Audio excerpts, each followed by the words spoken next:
Bakit hindi binago ni Kawasaki ang itsura ng Z1000 since 2014 pa to unang lumabas?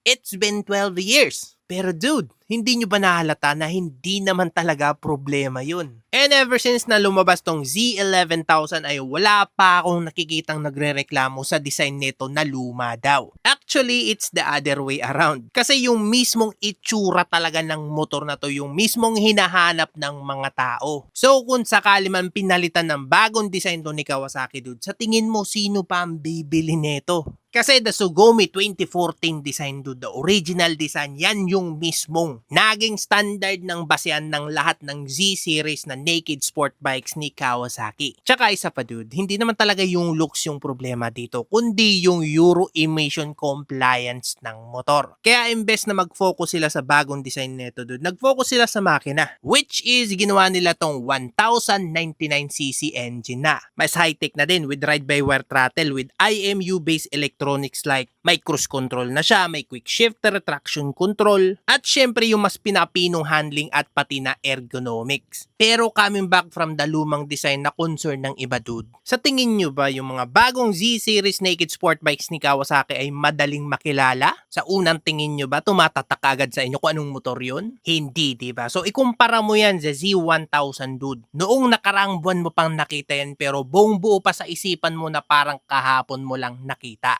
I think that's enough dude na para hindi palitan ni Kawasaki ang Z11000 from Kawasaki.